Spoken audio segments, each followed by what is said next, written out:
오늘 우리에게 주시는 하나님의 말씀은 잠언 23장 15절부터 35절까지의 말씀입니다.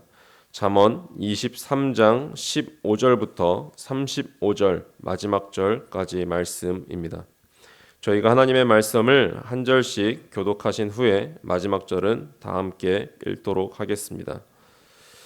내 아들아, 만일 내 마음이 지혜로우면 나 곧 내 마음이 즐겁겠고, 만일 네 입술이 정직을 말하면 내 속이 유쾌하리라.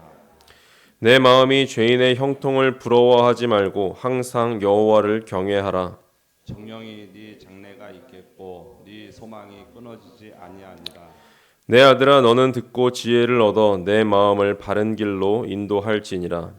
술을 즐겨하는 자들과 고기를 탐하는 자들과도 더불어 사귀지 말라. 술 취하고 음식을 탐하는 자는 가난하여질 것이요 잠자기를 즐겨하는 자는 헤어진 옷을 입을 것임이니라. 너를 낳은 아비에게 청종하고 네 늙은 어미를 경히 여기지 말지니라. 진리를 사되 팔지는 말며 지혜와 훈계와 명철도 그리할지니라.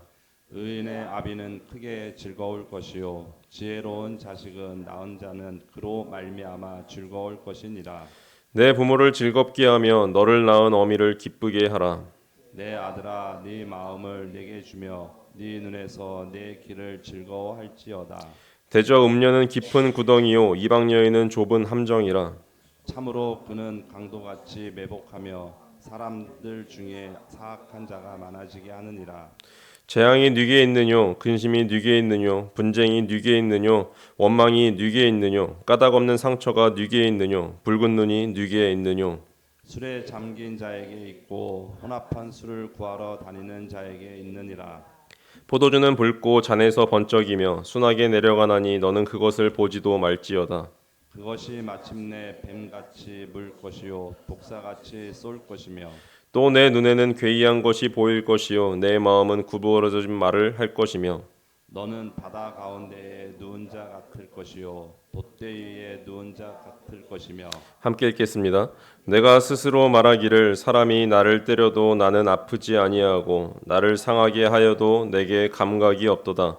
내가 언제나 깰까 다시 술을 찾겠다 하리라. 아멘. 청소년부 친구들과 이제 만나다 보면 이제 뭐 1대1로 얘기를 한다든지 뭐 이렇게 얘기를 할 때가 있는데, 이 친구들을 만나다 보면 이제 그런 이야기를 할 때가 있습니다. 이제 그 친구들이 이야기한 건데, 내가 이제 청소년 시기만 지나가면 이제 성인이 돼서 내 마음대로 할 거라고 이제 얘기를 할 때가 많이 있습니다. 그래서 지금은 성인이 아니니까 이제 부모의 말, 부모님의 말씀 이제 조금 들어줄 거라고 이렇게 이야기할 때가 있습니다. 근데 자세히 보면은 우리 청소년기를 지나는 친구들을 보면 그 시기에도 별로 이렇게 부모님의 말을 잘 듣지 않는 모습들을 이제 볼 수가 있어요. 그러면서 이제 제가 생각을 해봤습니다. 내 마음대로 하는 건 뭘까? 이제 성인이 돼서 내 마음대로 하는 건 뭘까라는 그런 생각을 좀 해보게 되었던 것 같습니다. 이제 그런 이제 뭐라고 하죠? 제 주변에도 많이 있는데, 이 주변에 이제 교회를 굉장히 잘 다니시고 이제 교회 봉사 굉장히 열심히 하시고 기도 열심히 하시고 예배에 빠지지 않는 그런 분들이 많이 있습니다. 그런데 이제 흥미로운 것이, 그런데 그 자녀분들이 교회에 다니지 않는 모습을 볼 때가 굉장히 많습니다. 이제 그런 걸 보면서 이제 괴리감이 좀 많이 오더라고요. 제 스스로도 그렇고 그런 분들을 볼 때도 그렇죠. 근데 왜 그럴까라는 그런 질문을 스스로에게 많이 해봤던 것 같습니다. 여러 가지가 있을 수도 있겠지만 뭐 진짜 여러 가지 이유가 복합적으로 작동할 겁니다.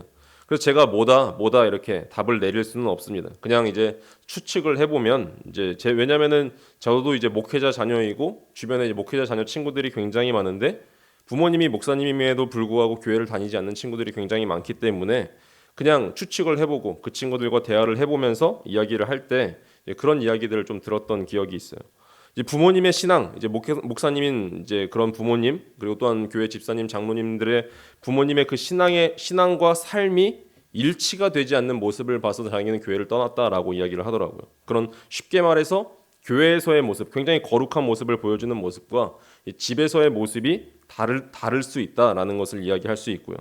또 다른 추측은 이제 자녀들이 스스로 머리가 커지면서 이 예수라는 것이, 또한 교회라는 것이 이해가 되지 않고 설득이 되지 않으니까 떠나는 것일 수도 있고요.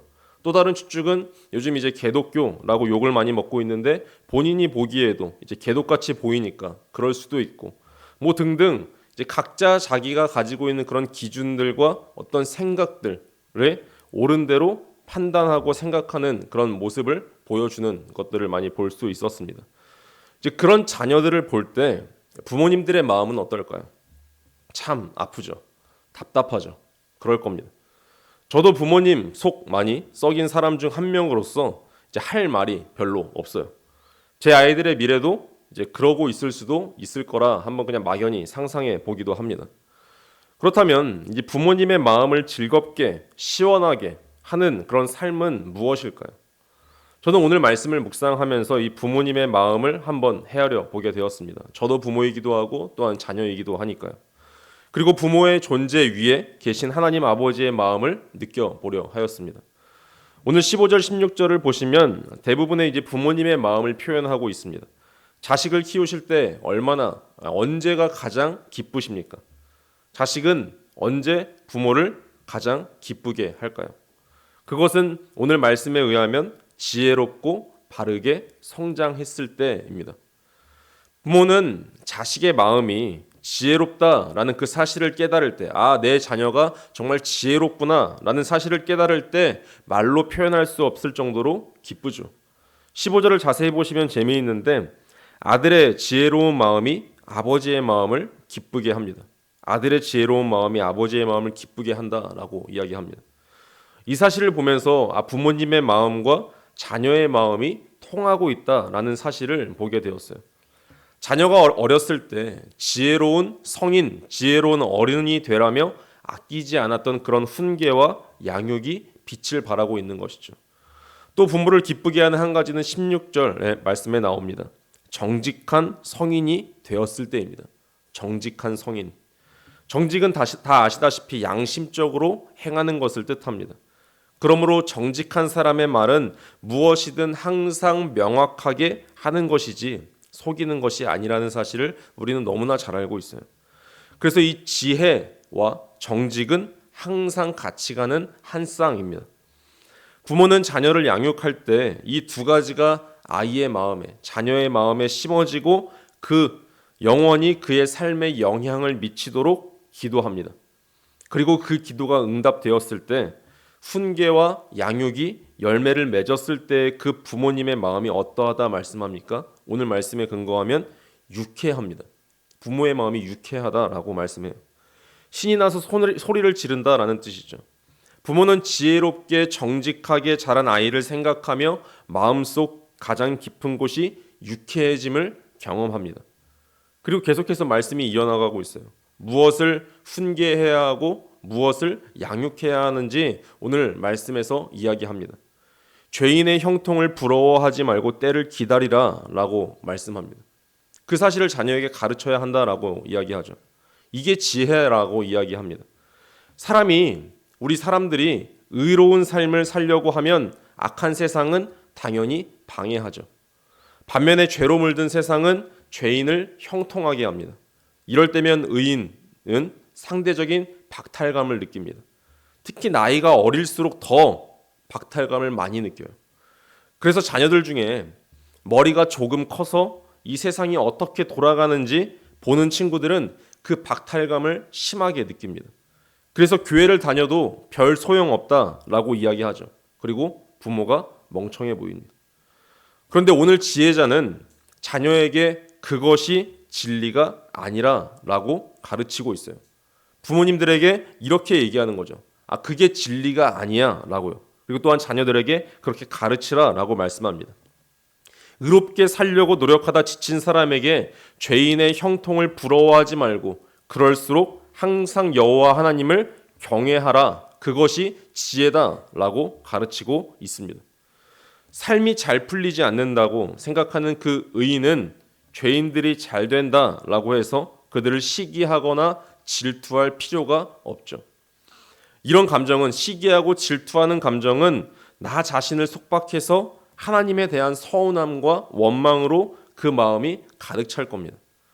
죄인의 형통을 부러워하는 것이 우리의 소망이 아니라 여호와 하나님을 경외하는 것이 그런 사람에게 진짜 소망이 있습니다.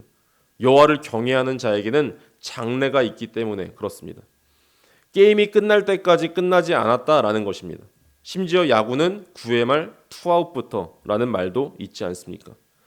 죄인의 형통을 부러워하는 그 삶은 너무 쉽게 미래를, 장래를 포기하는 일입니다.